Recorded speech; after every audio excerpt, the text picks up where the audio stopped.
At ito po ang teleserye ng buhay natin as a vlogger dito sa isla. Padayon! At ayun na nga, for today's ganap, mag-a-attend po tayo ng wedding sa ating friend.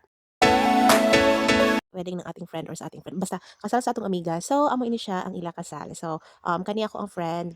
Her name is Ma'am Eloise. So, naging friend siya na ako sa school. And I am just too happy na invited ko for their wedding. And yeah,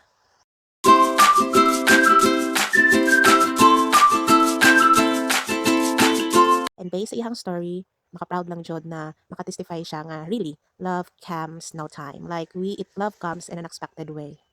Yeah, mao na to naman ilang kasal dito sa church and ay na kami sa reception venue. So, ay so do pa kami kala dira gipa aido-aido pa sa simbahan and everything and yeah.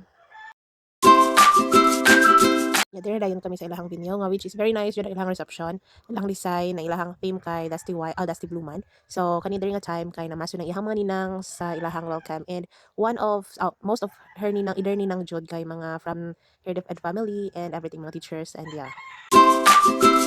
And syempre kasali jud ang sa iya ninang ang iyahang si Mother Alma. And yeah, marami pa mga teachers na ninang nila. And yeah, mao na sa aton mga like maka-hustle jud niya. Sig na tag-apuron nilang mag-ano punta. No, no, no, no, mahal pang bugas. Okay, so mao na to after magpaso ang mga ninang og ari pala si Ma'am Pimpay ang aton idol. Oh, natawa. Gana jud. Okay, so pagkahuman sa mga ninang nisunod na ang atong mga cuties nga mga mga second sponsor, mga secondary sponsor. And after that, the mga cute kiddos na. So, gano'n na nga, mag-TikTok sila eh. Diba, cuteness overload jud. So, maano to siya, pagkahumana na ang ilang mga unsa nang tawag sa mga abay-bay ng mga kaupod sa mga kasal inang bars pares o mag-TikTok lat sila ng tao daw.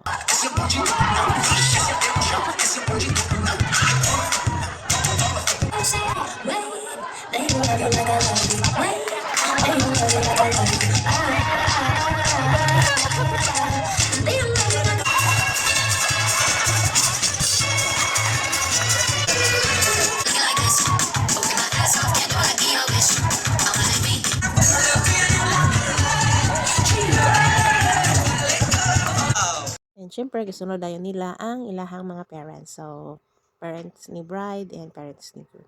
So, story time, actually, dili ko na-touch jud pag, nipasa ng ihang parents ni Eloise, ni Ma'am Eloise, sa iyang partner si Gerald. Actually, it was kind of emotional at my part because I know na both of them don't have father. So, I just reflect myself as no father na. So, na-realize yun na ako na it is the biggest thing or event sa tuang life na ma-happen. And it's sad to hear or sad nga ingon ana nga wala tay father along the way, but yeah, so we must enjoy our life still. So mao na ni siya na atong groom and the bride. Okay, forward kami sa platform naman, sir. Forward kami. Go. Kaway-kaway, everyone.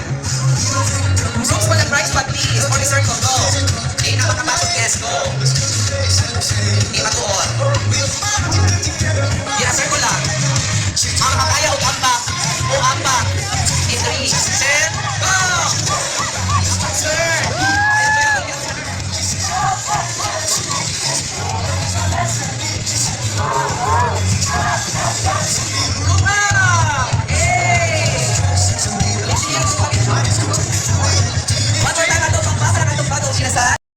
And syempre their first dance as a couple.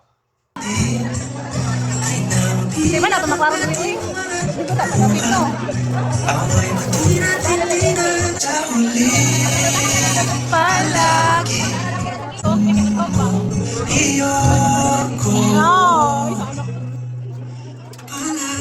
Hindi ko na lang ito sa relasyon sa iban, ha? Then go sa balikan mo ang paborito. Pag nabalik ito na tayo sa huli palagi. Mabalik pa rin sa yakap mo hanggang sa huli palagi. Bibiliin ko At sana all nakahanap na ng kanilang palagi. At ito na yung dance nila with their parents. ang pangarap ko. Makuha mo ba kaya ako nagkakaya? Nagtatanong lang sa'yo, ako ba kaya'y ibigin? And after the dance with the parents, naada yung shy, ilagitawag nga prosperity dance. So, or sa aton pa, sayaw sa banig. And the other pakal of the program, like na ay kisugo si MC to do for the bride, ipapili sila yung number, pagkahuman, kaya ipaki sila kung pila ang ila selected nyo number. So, gibuhat sa laki, gibuhat pod sa babae. Malakay. And sa akong pag-check, lang yung last nga video nga akong na-capture sa ilahang moment. So basta pagkahuman ani na sila, mga pag-games pa. And ending, ako ang nakakuha sang bouquet. Kaya amoy ng perks of having a jaga ka kay matirahan jud ka sa mga games. And tada, oh my goodness. See you to my next vlog, everyone. Bye-bye.